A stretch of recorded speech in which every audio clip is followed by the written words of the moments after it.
Queridos amigos, ¿cómo están? Bienvenidos. Qué honor una vez más poder estar aquí como un servidor y como quien los estimula en la investigación, en la búsqueda, en la lectura de estas grandes porciones de la escritura, porciones proféticas que nos llevan a ese amplio panorama escatológico que tenemos delante nuestro. Siempre se dice que, al menos dentro de lo que es la teología conservadora, ortodoxa, se dice que hay tres grandes doctrinas por las cuales los creyentes deben preocuparse, fundamentalmente. Una es la que tiene que ver con la salvación, la soteriología. Los creyentes deben entender bien la doctrina de la salvación. No quiero entrar a hablar de la doctrina de la salvación, pero la doctrina de la salvación, por lo general, dentro del mundo evangélico está muy mal entendida, y lo triste de esto es que la inmensa mayoría de los creyentes creen que entienden bien la doctrina de la salvación. Pero ese es un eje fundamental. Otra gran doctrina, además de la soteriología, que debe comprenderse evidentemente, es la doctrina de la iglesia, la eclesiología. Es una doctrina fundamental que debe entenderse en este tiempo, porque esta es la era de la iglesia. Pero la tercera doctrina esencial que debemos entender, para poder construirnos un mapa, ¿no? Para poder tener una brújula en cuanto a dónde va el plan de Dios. La tercera doctrina es la escatología, es la doctrina de las cosas finales, de las cosas últimas, lo que vulgarmente se denominan las profecías. Con un buen entendimiento de la doctrina de la salvación, de la doctrina de la iglesia y de la doctrina de las profecías, vamos a decir, un creyente puede tener mínimamente lo necesario para orientarse dentro del plan de Dios. Aquí estamos haciendo énfasis en lo que yo considero que de estas tres doctrinas es la que menos se enseña, la que menos hincapié se hace, la doctrina de las cosas finales, de las cosas últimas, de la escatología, todo lo concerniente al apocalipsis, digamos, ¿no?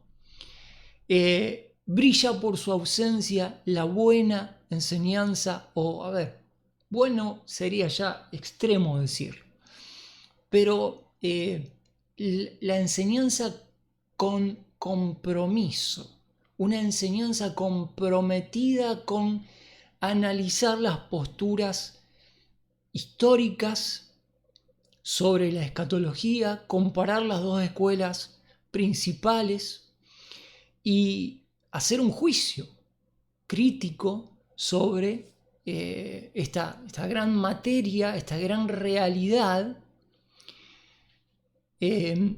y tener una perspectiva propia de esto. Esto es fundamental. Llevamos, creo, si no me equivoco, con este video, llegamos a 100 videos en este canal. 1 año y medio más o menos. Estos 100 videos, de los cuales la gran mayoría tratan de escatología, no alcanzan todavía para poner un cimiento como para empezar a hablar de las profecías. Nos llevará 100 videos más a avanzar lo suficiente en esta materia como para decir, bueno, vamos más o menos vamos entendiendo de qué se trata esto. Pero como pueden ver, esto supone un compromiso de mediano y largo plazo en un estudio, en unas lecturas ineludibles. y estamos haciendo un gran esfuerzo. Y yo quiero honestamente felicitar a aquellos que han tomado el compromiso de decir, no de seguir estos videos, porque habrá videos mejores, habrá videos peores, olvídense de eso. Pero en esencia, quienes se toman el tiempo de seguir un curso de lecturas sobre este tema, están tomándolo en serio, y yo aliento a toda la gente que se reserva un espacio de su tiempo para dedicarlo a escuchar y poder tener al menos una noción para poder opinar y para poder orientarse sobre este asunto. Estamos en las 7 parábolas de Mateo capítulo 3, estamos en el libro del Dr. Pentecost, estamos en Eventos del Porvenir. Por supuesto, este canal se ha decantado por la escatología dispensacionalista, milenialista, que cree en el milenio literal, y pretribulacionista. Creemos que la iglesia será llevada antes que llegue el tiempo del Apocalipsis. Es importante aclarar eso. Yo trato de ser honesto desde el vamos. Creo que de hecho en el canal, en la descripción del canal, está explícito lo que creemos, como para que la gente no pierda tiempo si no es la perspectiva teológica de su preferencia, ¿no? Pero bueno, en este canal sostenemos esto porque, yo he llegado a la conclusión, después de estudiar ambas escuelas, que realmente esta, la que sigo y la que comparto, es la que mejor se ajusta al texto de la Sagrada Escritura. No por esto estoy 100% de acuerdo con el dispensacionalismo. Ya llegará el momento en el cual hablaremos de eso, pero sí, fundamentalmente me inclino hacia este tipo de teología. Tenemos en el PDF, donde habíamos dejado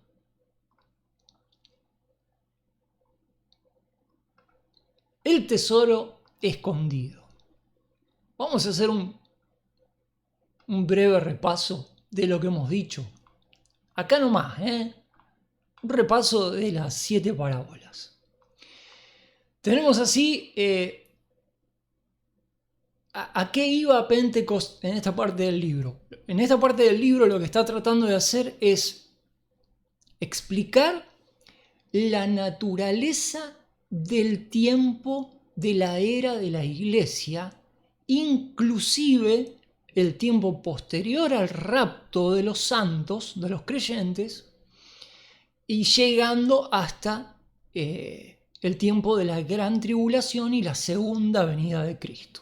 A ver, vamos a poner el gráfico, así nos ayudamos un poquito. En este gráfico ustedes pueden ver que está la línea del tiempo, señalado allá al principio, desde el comienzo de la era de la iglesia al día de Pentecostés. Tenemos así toda la era de la iglesia, el tiempo del arrebatamiento de los creyentes antes de la tribulación. Posteriormente a esto, los 7 años literales hasta la segunda venida de Cristo. De estos 7 años, la mitad, esta parte que está aquí, la gran tribulación. Estas 7 parábolas, como ustedes pueden ver en la llavecita que está justo acá, estas 7 parábolas presentadas en Mateo 13 abarcan todo el tiempo desde el comienzo de la iglesia hasta la segunda venida de Cristo, acá. El desarrollo de estas parábolas están presentadas bajo una lógica cronológica y hemos estado avanzando. Lo que Pentecost quiere hacer en esta parte del libro es dar un vistazo general, panorámico, de cómo estas 7 parábolas pintan toda esta era hasta la segunda venida de Cristo. Estamos más o menos en eso. Volviendo a acá. Tenemos, hemos visto ya la parábola del sembrador y las tierras, videos atrás, está esto. La parábola del trigo y la cizaña, muy interesante lo que representan estas parábolas. Si alguien no lo vio, le sugiero que se tome su tiempo y vea los últimos 2 videos anteriores a este. Están numerados en el canal, en las miniaturas, tienen número para que no se pierdan. El grano de mostaza, la levadura escondida en la harina. Y habíamos llegado entonces hasta acá, el tesoro escondido. Mateo 13:44. Vamos a leer Mateo 13:44. A ver si podemos poner la Biblia. Ahí la tenemos. Mateo 13:44, parábola de un solo versículo, nos dice, parábola de un solo versículo, pero es todo lo que incluye. Esto es terrible, especialmente en todo el conglomerado de parábolas que hay en este capítulo, en el cual cada parábola está relacionada con la siguiente, ¿no? Todas están relacionadas entre sí. Aquí tenemos la parábola del tesoro escondido. Dice Jesús, el reino de los cielos es semejante a un tesoro escondido en el campo, que al encontrarlo un hombre, lo vuelve a esconder y de alegría por ello va, vende todo lo que tiene y compra aquel campo. Alguno diría, bueno, esto es una fábula, ¿no? ¿Quién va a encontrar un tesoro en el campo? ¿De dónde sale esta parábola? Bueno, siempre hay lugar para mitigar y contrarrestar nuestra inmensa ignorancia enciclopédica de la historia. Investigar la historia nos llevará a muchas sorpresas, entre ellas, ubicándonos cronológicamente hace 2000 años atrás y más también, era muy frecuente en un mundo bastante salvaje, repartido en imperios, como lo era el mundo de aquel entonces, ¿no? Cuando Jesús estaba allí, en Galilea, en Judea, en Samaria, por todos esos lugares donde imperaba el imperio romano. El imperio romano estaba pegado al imperio parto en ese momento. El imperio parto ocupaba todo el este de Israel.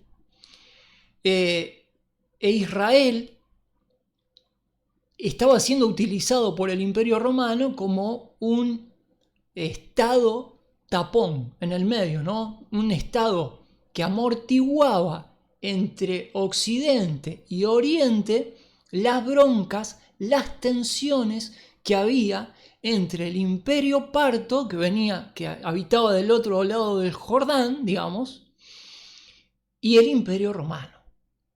Las tensiones eran terribles e Israel había sido dejado a propósito como un estado tapón, un amortiguador, que amortiguaba, digamos, las tensiones entre estos dos imperios monstruosos de la época. Y en aquellas épocas en donde, digamos, la violencia era extrema muchas veces, las bandas de hombres armados que hacían incursiones contra pueblos, contra ciudades, en fin, es fabuloso leer la historia. Cuando había este tipo de guerrillas o de pequeñas guerras o de pequeños asaltos, se tomaban botines y se escondían en el campo, en la tierra. Los ejércitos o pequeños ejércitos no llevaban consigo los tesoros, porque lógicamente, en la ley de la selva, como en el dicho de la ley del mar, ¿no? Que el pez pequeño es comido por el pez más grande, o en la ley de la selva, la dinámica lógica es que vos podés ser un forajido con una banda y podés ser un loco, ¿no? Pero siempre vas a encontrar uno que es más loco que vos y más fuerte que vos. Entonces, para no correr riesgo y perder todo el botín que te robaste o que acumulaste de alguna manera, lo escondías. Lo escondías en un lugar estratégico, en un lugar desolado, en un lugar que solamente vos conocías. Lo escondías debajo de la tierra. Normalmente, como los botines eran de plata o de oro, y la tierra no les hace nada, se entierran en un lugar de donde se toma referencia y se dejaban ahí. Muchas veces los dueños de estos botines perecían, morían, eran devastados por alguna fuerza, por el mismo Imperio Romano. Y los tesoros quedaban enterrados en los campos sin dueño y sin nadie que lo conociera.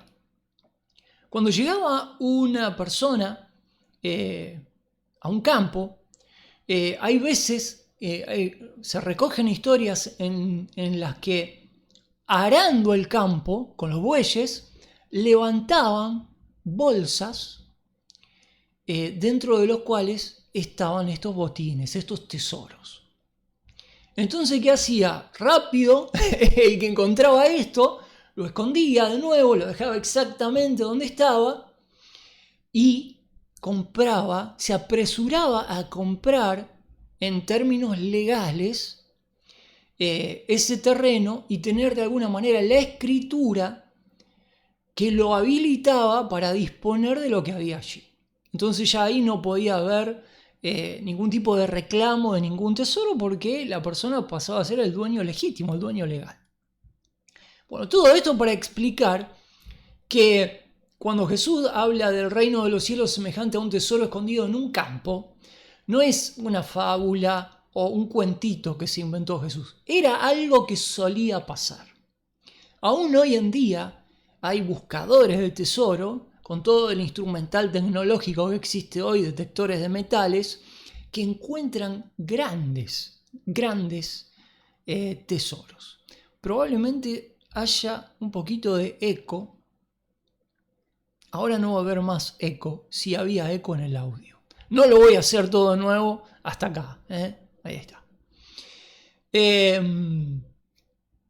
Entonces es verosímil el tesoro escondido en un campo. Es verosímil, ha pasado y sigue pasando. Sigue pasando.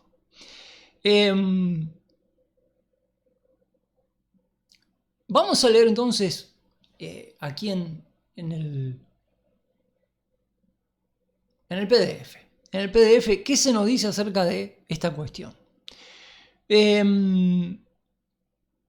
Dice Pentecost, el tesoro escondido, Mateo 13:44. El propósito de esta parábola es describir, fíjense, describir la relación de Israel con este presente siglo, con esta presente era. Digo yo, me gusta más era, ¿no? Porque siglo hace referencia a aion, que a veces es una era indeterminada de tiempo. No me canso de decirlo, ¿eh? Siglo, por lo menos en mi mente, resuena como 100 años, y no ese es el concepto. El propósito de esta parábola es describir la relación de Israel con este presente siglo. Aunque puesto a un lado por Dios hasta que este siglo, esta era haya terminado, sin embargo, Israel no ha sido olvidado. Y este siglo, esta era, sí tiene referencia a este programa. Observamos en cuanto a la parábola. Número 1. Que un individuo que es el Señor Jesucristo, está comprando un tesoro. Lo encuentra, lo compra, lo adquiere. Ahí está la clave de la parábola, en la palabra que se usa para decir compra, adquiere ese tesoro. En el contexto de la doctrina de la salvación, es una palabra clave. ¿Qué es lo que Cristo hizo con Israel? Lo mismo que con la iglesia, los redimió, los compró. La parábola que aparece, el término, la expresión griega que aparece en la traducción redención, es la palabra exagorazo en griego y tiene unas connotaciones increíblemente profundas. La palabra exagorazo hace referencia a aquello que es sacado de un mercado por el pago de un precio. Muchas veces se refiere a un esclavo que estaba en el mercado de esclavos siendo exhibido para su venta. Llegaba una persona, adquiría al esclavo y sacaba del mercado por el pago de un rescate a esa persona. De alguna forma, esto no significa que el esclavo pasaba a ser libre. Ojo, no. Pasaba a ser propiedad del que lo compraba. Si después el que lo compraba quería darle la libertad, estaba en todo su derecho porque era el dueño legal. Pero esta palabra exagorazo es el pago de un precio que tiene como fin quitar a algo del mercado, obtener algo que está allí para ser obtenido por el pago de un precio. Y esta es muchas veces la palabra, o de esta palabra, la familia de palabras que aparecen en relación a esta, es cuando se dice que hay una compra, ¿no? Está muy relacionado con la redención. Entonces, ¿cuál es la referencia a Israel en esta parábola? Que hay un individuo que es Cristo que está comprando ese tesoro. Ese tesoro está escondido en un campo, no visto, no a la vista de los hombres. Esto es muy importante. Pero este tesoro es conocido por el comprador. Ahora, trasladen esto a la persona de Cristo y al conocimiento de Cristo con respecto a Israel. Nadie diría que Israel es un tesoro, ¿no? Es algo que solamente el dueño puede saber que es un tesoro. Intrínsecamente, aquello que es redimido por Dios, aquello que es comprado por Dios, adquiere un valor. Adquiere un valor. De ahí que no podemos cuestionar a Dios cuando Dios salva a alguien. No podemos ni siquiera juzgar esto. Porque esto viene a adquirir, se aprecia esta cuestión por el hecho de que el comprador le confiere un valor. Ahora, esto no serían los términos de un mercado necesariamente, porque en un mercado una cuestión tiene que tener un valor propio, un valor intrínseco para valer algo, valga la redundancia. Pero en el campo de la redención del alma de los hombres, esto es relativo. ¿Por qué? Porque la teología nos enseña que en el hombre no hay absolutamente nada de valor.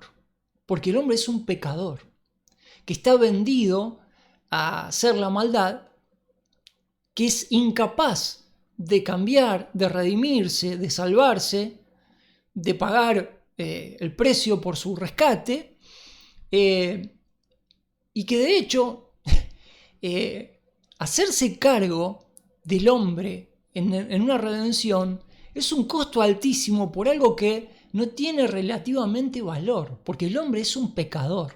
De ahí que se cuantifica el amor de Dios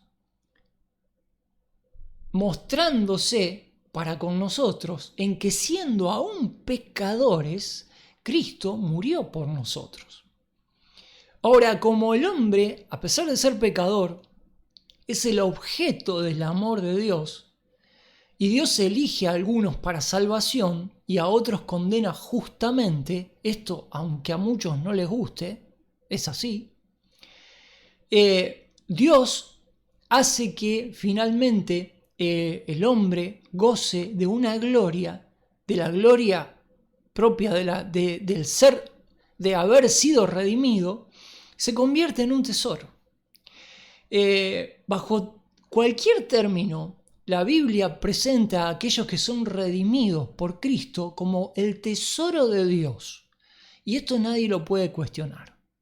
A tal punto de que es comparado aquel que es el pecador que es salvado, sea de Israel o sea no de Israel, gentil, se lo compara con un tesoro encontrado en un campo. Entiéndase, un tesoro de plata, de oro, enterrado en un campo.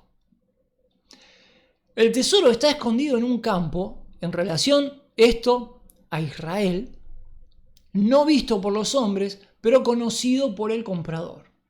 Fíjense cómo sigue esta cuestión. Durante el siglo, el comprador no llega a tomar posesión del tesoro comprado. Esto lo vemos claramente en la relación entre Cristo e Israel. Cristo redimió a Israel en la cruz del Calvario. Pero aún no llega el tiempo, en términos del apóstol Pablo, aún no vemos, dice el apóstol Pablo, en relación a la redención de Israel, que la gloria esté brillando en la nación de Israel, aunque ha sido redimida ya. Bueno, es un tesoro escondido en el campo. El comprador no llega a tomar posesión de su tesoro durante esta era. Israel está disperso. Está bajo el juicio, endurecido en parte, ciego, hasta que llegue el momento de su restauración, que será posterior al rapto de los creyentes de la iglesia. Entonces, el comprador no llega a tomar posesión de su tesoro comprado, sino solo posesión del lugar en el cual reposa el tesoro. La parábola indica que Cristo ha puesto el fundamento, esta es la palabra clave. Cristo ha puesto el fundamento con la redención de la cruz para la aceptación de Israel en esta era. Aunque el siglo termina sin que él se haya apropiado de su tesoro. Es verdad, la era de la iglesia va a terminar con el arrebatamiento de los creyentes, ¿no? Y Cristo todavía estará por apropiarse de su tesoro en relación a Israel, lo cual vendrá inmediatamente después, el proceso por el cual Israel va a pasar de purificación en los 7 años, y el tesoro entonces quedará en condiciones de ser tomado por Cristo en la segunda venida. El tesoro será desenterrado, fíjense que bien que lo pone Pentecost, no podía elegir un término más adecuado. El tesoro será desenterrado, Israel, este Israel glorioso, restaurado en los tiempos de la gran tribulación. El tesoro será desenterrado cuando Él, Cristo, venga a establecer su reino.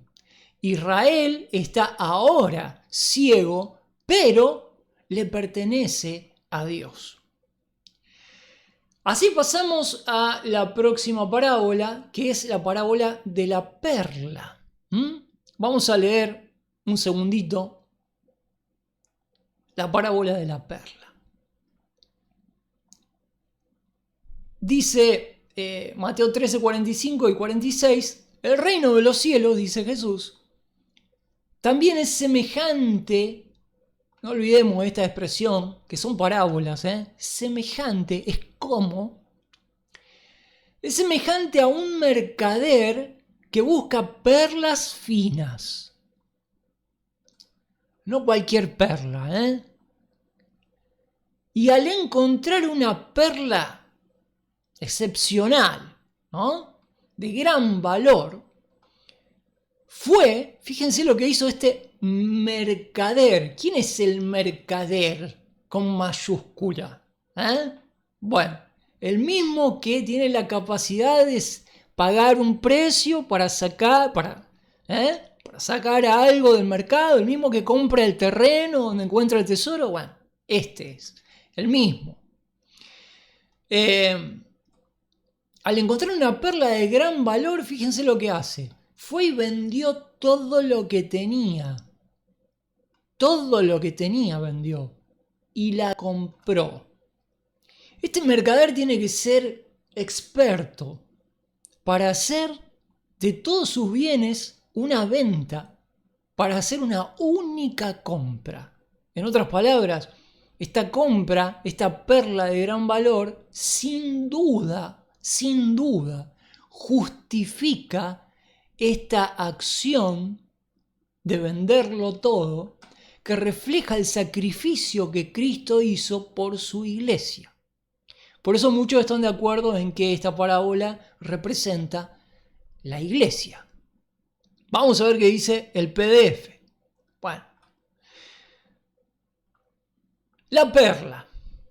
Mientras algunos, fíjense qué interesante, algunos relacionan la perla con el remanente creyente salvado al final del siglo. Es una postura interesante.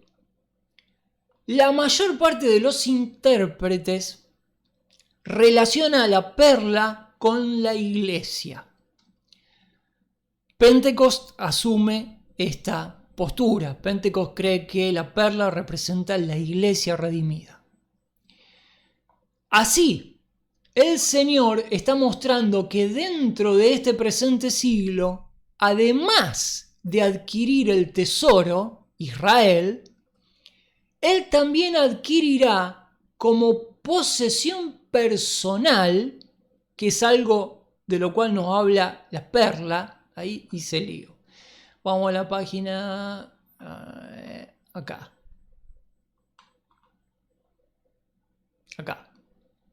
Como posesión personal, es muy interesante. Las palabras tienen un sentido. Hay una razón por la cual se eligen las palabras. La perla como una posesión personal. Como posesión personal, aquello que nació mediante el sufrimiento. La iglesia. Aquello que nació mediante el sufrimiento, la iglesia, será adquirido. Israel está aparte, como posesión personal del Señor. Y aquí se explaya un poquito más. Número 1, observamos que la iglesia como perla llega a ser posesión del mercader, que es Cristo, mediante una compra. Otra vez vuelvo a insistir en la palabra exagorazo, redención. Es la adquisición de algo que está en un mercado por medio del pago de un precio. Número 2, la iglesia como perla ha de ser formulada por aumento gradual. Ustedes saben cómo se forma una perla, ¿no? Capa por capa,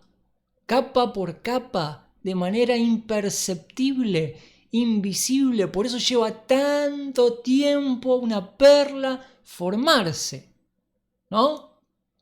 Bueno, este es un símil muy interesante para representar la manera en la cual la iglesia se forma desde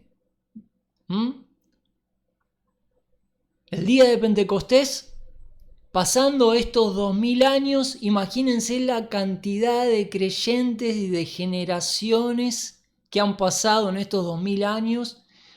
La mayor parte de la iglesia hoy por hoy está arriba, en la Nueva Jerusalén. La iglesia de Cristo hoy en el mundo, los verdaderos creyentes renacidos, regenerados, formamos una pequeña fracción de esa iglesia. Pero bueno, en definitiva, los que están haciendo el trabajo de la gran comisión son los que están en el mundo, ¿no? Somos nosotros, los que estamos acá. Somos los que tenemos el privilegio de extender el evangelio, de anunciar las buenas nuevas para los pecadores y hacer discípulos, lo que nos mandó Cristo. Pero esta perla llega a un punto en que se termina, se completa. Este es un cupo limitado, el de la iglesia. La gracia derramada sobre los creyentes en la era de la iglesia tiene un cupo limitado. La iglesia tiene un límite. Es una cantidad determinada de gente que Cristo sabe cuántos son. La iglesia, al fin y al cabo, será como un club. Tiene un número, una cifra. No sabemos cuántos son, un día lo vamos a saber. La iglesia es un grupo muy particular. Es una unidad. Como una perla, ¿no? Se va formando capa por capa. Y hoy por hoy estamos todavía nosotros acá. Esta iglesia un día va a ser reunida en la presencia de Cristo. Esto va a ocurrir en el arrebatamiento de los creyentes. Decía el apóstol Pablo en su memorable pasaje, los que estemos vivos, el apóstol Pablo pensaba que podía llegar a darse el rapto en su época. Pobre el apóstol Pablo, que iba a saber si nunca el apóstol Pablo leyó Apocalipsis. Pablo muere decapitado por Nerón en el año 64 y el apóstol Juan escribe Apocalipsis en el año, si quieren, 94, 30 años después. Pablo nunca leyó Apocalipsis. Entonces, bueno, Pablo no podía saber que la revelación progresiva de la Sagrada Escritura aún no había terminado. Después Pablo sí, habrá leído Apocalipsis, ¿no? Estando allá en la Nueva Jerusalén. Pero durante el tiempo de la vida de Pablo, ¿qué podía saber si no se había cerrado el canon de la Escritura? Él en todo su derecho podía creer que el Señor vendría en aquella época. Pero bueno, Dios tenía otros planes. Dios no tenía por qué explicarle a Pablo que todavía el canon no se había cerrado y que la iglesia iba a ir desarrollándose a lo largo de milenios, ¿no? Hoy el apóstol Pablo lo sabe perfectamente. Y esto, que el apóstol Pablo, muchas veces la gente dice, el apóstol Pablo creía que en su época podía ser arrebatado, estaba equivocado. ¿Cómo podía estar equivocado el apóstol Pablo? Pero a ver, el apóstol Pablo no tenía la obligación de saberlo todo. Y Cristo no tenía la obligación de decirle, che, Pablo, aguantá un cachito que todavía faltan un montón de epístolas que vos no vas a leer, y especialmente Apocalipsis. Ya después vas a entender, no, Cristo no tenía la obligación de hacer esto. Nosotros tenemos la obligación de usar nuestra mente y no perder el sentido común y ser racionales. ¿Cómo cuesta usar razonablemente la mente que Dios nos dio? Es una cosa increíble lo que cuesta. Volviendo a esto, bueno, la iglesia como perla ha de ser formulada, elaborada, por medio de un aumento gradual. Bien, tercero, la iglesia como perla solo puede llegar a ser adorno.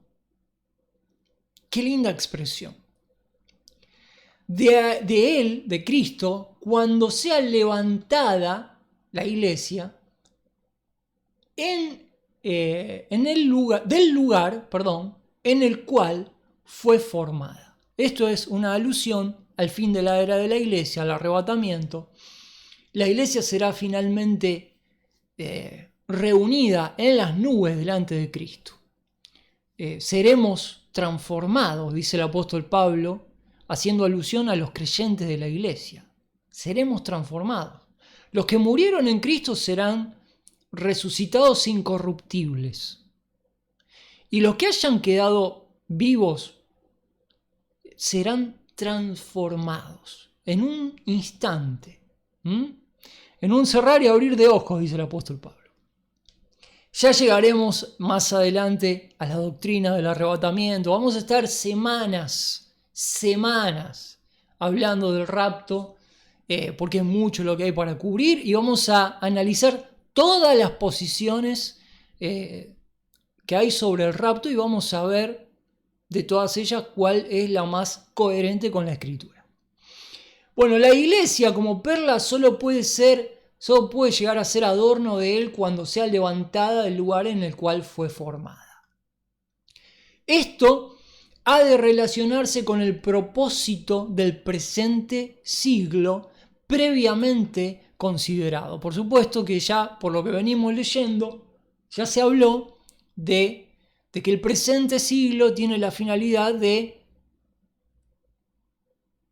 concluir esta etapa de la iglesia para dar lugar a otra parte del programa de Dios, que es tratar con el mundo rebelde en términos de juicio, la tribulación, purificar a Israel e incluso salvar a muchos durante el tiempo de la gran tribulación. Según el relato de la Escritura, no hay un lugar histórico en el cual haya tantos redimidos como en la gran tribulación. Cuando el apóstol Juan es preguntado en Apocalipsis acerca de esto, y el ángel le dice: ¿quiénes son estos? ¿Y de dónde han salido? Y se habla de una multitud que no podía contar nadie. Y el apóstol Juan le dice: Señor, tú lo sabes. Y el ángel le dice, creo que es un ángel el que aparece. Le dice: estos son los que han salido de la gran tribulación y han lavado sus ropas en la sangre del Cordero. Un sentido paradójico, ¿no? Se emplea ahí. Lavar en la sangre del Cordero. Es increíble. Pero la multitud que se ve allí, que son los mártires, los creyentes que saldrán de la gran tribulación, es una multitud que dice nadie podía contar. Bueno, esto será lo que ocurrirá en la era, en el espacio de tiempo, ¿no? de la tribulación, en este periodo de tiempo que está acá, allí, especialmente en este periodo de tiempo, de donde salen estas multitudes que se dan cuenta de que viene la cuestión, que pueden ver claramente por la iluminación de Dios la naturaleza de la bestia, del anticristo, y cómo resuelven en fe verdadera, la fe es un regalo de Dios, dar su vida en sacrificio como mártires antes que rendirse a los pies del anticristo. Esto ocurre exactamente acá, en la gran tribulación. Es el tiempo de avivamiento, es el mayor tiempo de avivamiento de toda la historia de la humanidad, a juzgar por lo que dice la Escritura. No hay un momento en el cual tanta gente se convierte a Cristo como en la gran tribulación. Importante tenerlo en cuenta eso. Porque muchos fatalistas dicen, no, el tiempo de salvación es hoy. El tiempo de salvación es hoy. Bueno, habría que hacer un estudio profundo de esa expresión, ¿no? Y muchos concluyen que después del rapto ya no habrá tiempo para que nadie sea salvo. Bueno, la Biblia no dice eso. La Biblia dice todo lo contrario. La Biblia dice que aparentemente, por lo que podemos, la conclusión a la cual podemos llegar. Y esto no significa que el pecador tenga que postergar el arrepentirse hoy para mañana, por supuesto que no estoy diciendo eso, pero la mayor cantidad de gracia derramada sobre la humanidad rebelde es durante el tiempo de la gran tribulación.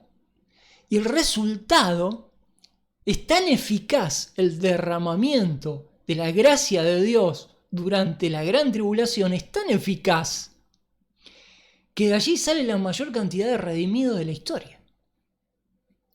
No sé si en términos absolutos, pero sí en términos relativos, ni hablar. Nunca en tan poco tiempo una masa de gente tan grande se convirtió a Cristo como en la gran tribulación. Eso está clarísimo. Bueno, vamos terminando, amigos.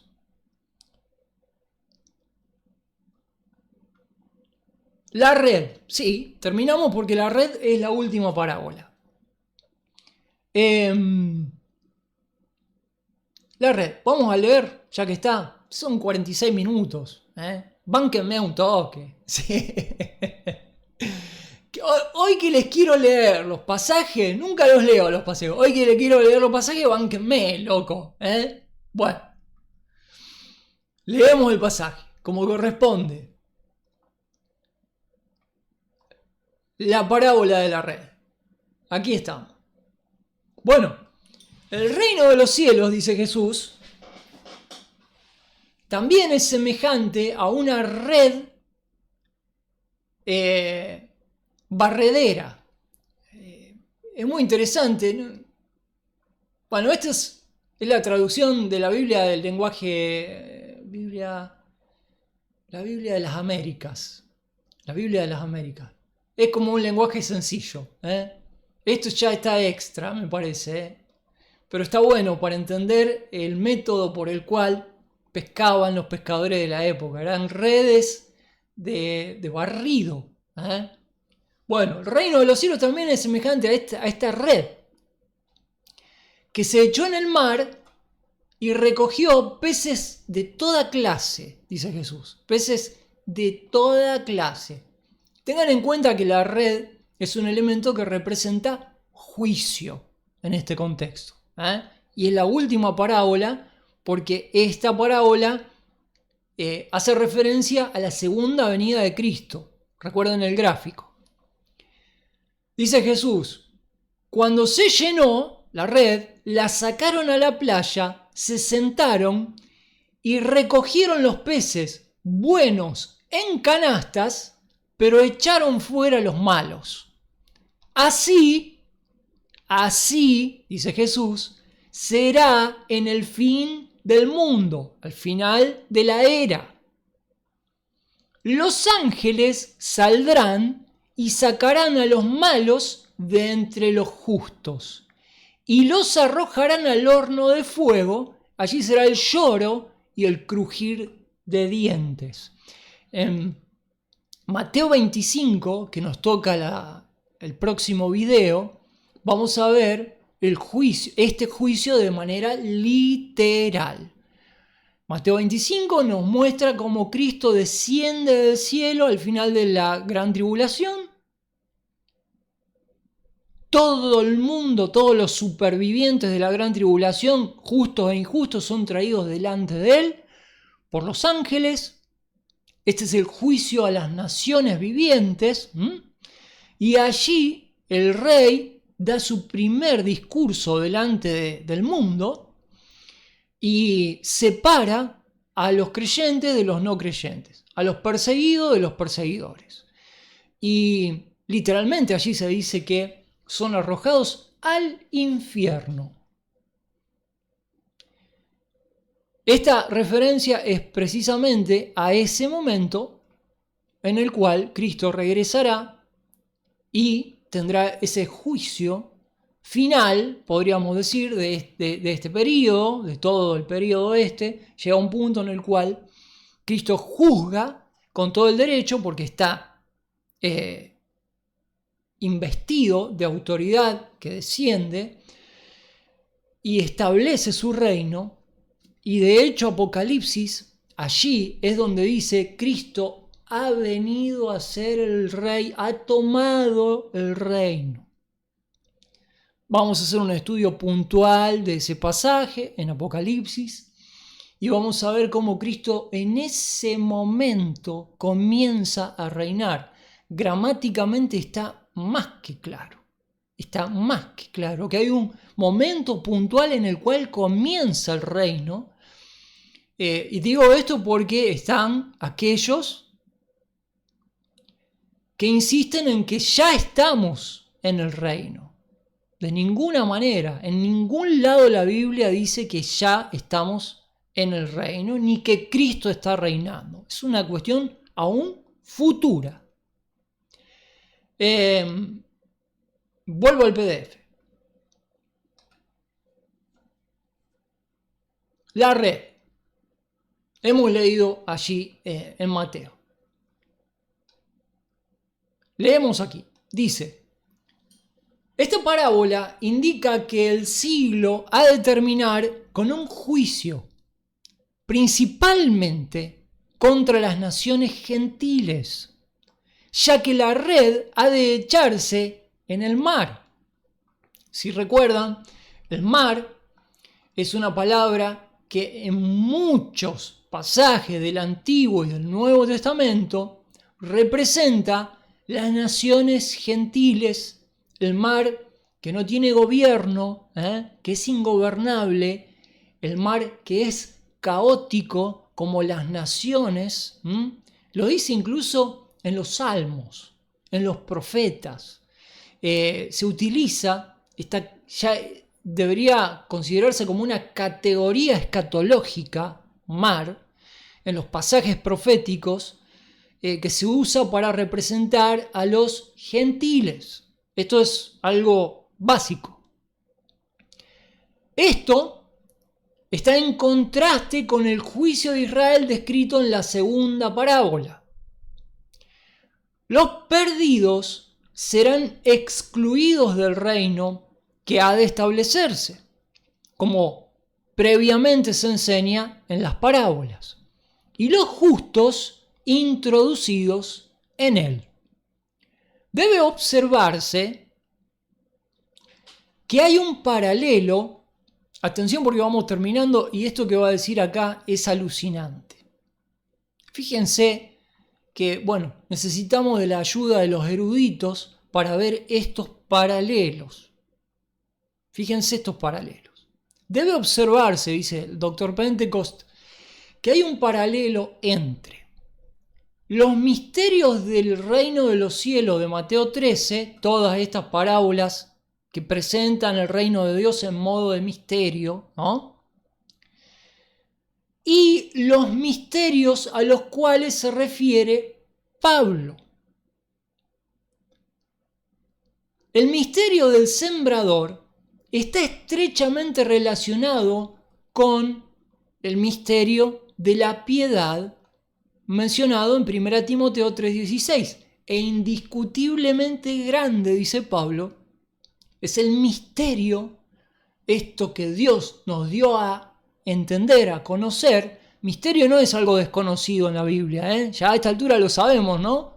Misterio es algo que en otras épocas estaba escondido, pero que ahora ha sido revelado por Dios a los creyentes. Bueno, e indiscutiblemente grande, dice el apóstol Pablo en 1 Timoteo 3:16, es el misterio de la piedad. Y dice a continuación, Cristo fue revelado desde el cielo, tomó carne, ¿no? Fue hecho hombre, manifestado a los hombres. En fin, no me acuerdo exactamente el pasaje, pero habla de el apóstol Pablo cómo Dios nos dio su mayor regalo, el mayor don de todos, nos revela que su mayor don es el Cristo encarnado viniendo a morir por el pecador y siendo manifestado. El misterio, ¿no? El misterio del sembrador, dice Pentecost, de la parábola del sembrador, el que siembra la semilla, que es el Hijo del Hombre, Cristo, está estrechamente relacionado con el misterio de la piedad, Cristo siendo revelado y viniendo al mundo, de lo cual habla Pablo. La parábola del trigo y la cizaña y la parábola del grano de mostaza son paralelas con el misterio de la iniquidad. Es verdad, el apóstol Pablo, segundo de Tesalonicenses 2:7, dice que grande es el misterio de la iniquidad, que es la manifestación de la bestia, del anticristo, del mal personificado, del hombre de pecado, del apoderado de Satanás en los tiempos de la tribulación.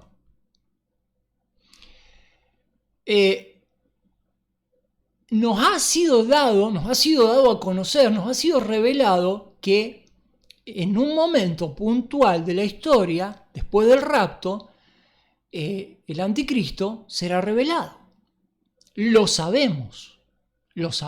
Bueno, esta revelación hay un paralelo entre el misterio de la iniquidad, la maldad de Satanás, el anticristo, etc.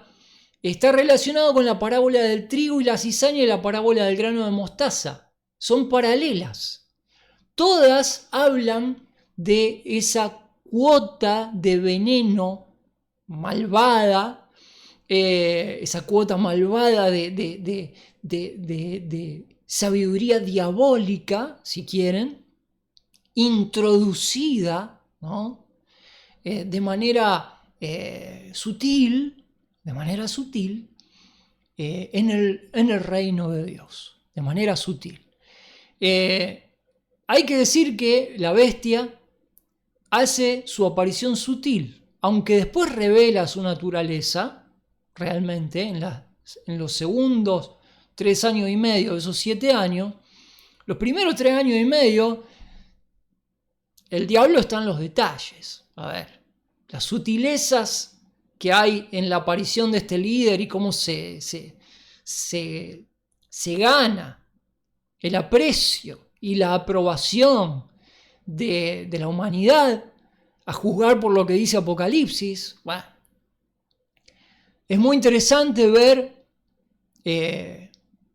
el paralelo entre ese. Si vos no lo viste todavía esto, estudialo. Esto es alucinante. Esto es para que vos te sientes y te leas estos pasajes y veas el paralelo entre estas parábolas. La parábola del trigo y la cizaña y la parábola del grano de mostaza son paralelas con el misterio de la iniquidad, que describe al individuo que es la cabeza de un sistema, el sistema diabólico. La parábola de la levadura es paralela con la Babilonia de misterio de Apocalipsis 17, la gran ramera. La parábola de la levadura y el misterio, de aquí un misterio, dice Apocalipsis, ¿no? Dice Juan, y usa esa palabra. Y quedan emparentados, ¿no? La parábola el misterio de la parábola de la levadura y el misterio de la gran ramera, el sistema religioso universal posterior al rapto, ¿no? Por otra parte, la parábola del tesoro escondido es paralela con el misterio de la ceguera de Israel, Romanos 11:25. Y la parábola de la perla es paralela con el misterio aplicable a la iglesia mencionado en Efesios 3 y 9, donde Pablo dice, este misterio, Cristo en nosotros, la iglesia, etc., es algo que Dios no había dado a conocer antes, pero ahora está siendo revelado por los apóstoles y profetas, dice Pablo en Efesios. También lo replica en Colosenses y en Romanos. Bueno, podríamos resumir, nos queda esto nomás. Podríamos resumir la enseñanza en cuanto al curso de esta presente era diciendo, número 1, habrá una siembra de la palabra de Dios durante todo el siglo, que no obstante será imitada por una siembra falsa y opuesta. el reino asumirá inmensas proporciones externas. Por ejemplo, hoy día se dice que, lo dice la Iglesia de Roma, no lo digo yo, y no lo crean, porque no es así. Pero la masa profesante cristiana en el mundo es más o menos de 2.000 millones de personas. Sería un cuarto de la población mundial. Somos un poco más a esta altura de 8.000 millones en el mundo. Y la Iglesia de Roma dice que más de 2.000 millones son cristianos. Una cuarta, un 25% de la población mundial cristiana. Si esto fuera verdad, el mundo no estaría como está, claramente. Si hubiera un cuarto de la proporción de la humanidad que sostuviera los valores de Cristo, el mundo seguramente no estaría como está. Olvídate. Pero bueno, esto da cuenta de que el reino de Dios ha asumido unas proporciones degeneradas, inmensas, imposibles. Esto está contenido en la parábola del grano de la semilla de mostaza. El reino asumirá inmensas proporciones externas, pero se caracterizará por una corrupción doctrinal interna. No obstante, el Señor obtendrá para sí mismo, a pesar de la corrupción sistémica que vemos en lo que se denomina reino de Dios o el cristianismo, ¿no?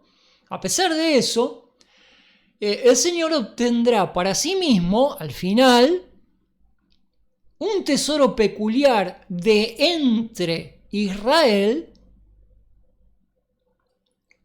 No todo Israel será salvo, los escogidos, usa el apóstol Pablo la llamada. Sí, el pasaje dice todo Israel será salvo, pero si uno lee la letra chica, lo que queda claro es que de la masa de judíos hay una pequeña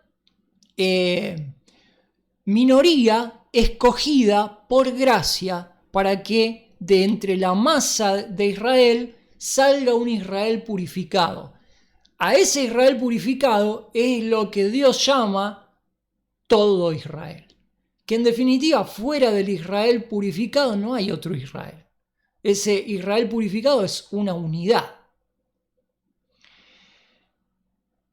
Al final, Dios obtendrá un tesoro peculiar de entre Israel y de entre la iglesia, de la iglesia, digamos, profesante, ¿no? Digamos, toda la masa que se dice ser cristiana, bueno, solamente una fracción son verdaderos creyentes nacidos de nuevo, regenerados, como lo explica la Biblia.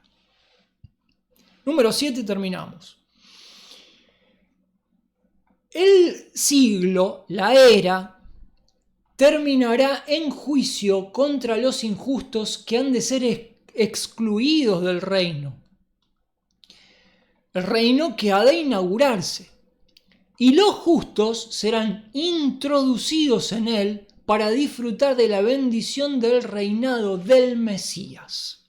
Acá es importante poner el grafiquito y recordar que esta parábola termina acá. La parábola de la red indica el juicio final que veremos tan explícitamente en Mateo 25. Volveremos una y mil veces sobre este gráfico a lo largo de todo el estudio que nos resta. Amigos queridos, suficiente, hemos llegado al final. Me imagino que les quedará un poco de curiosidad por las cartas a las 7 iglesias de los capítulos 2 y 3 de Apocalipsis. Por supuesto, será interesante tema para que podamos charlar, leer, debatir en el próximo video.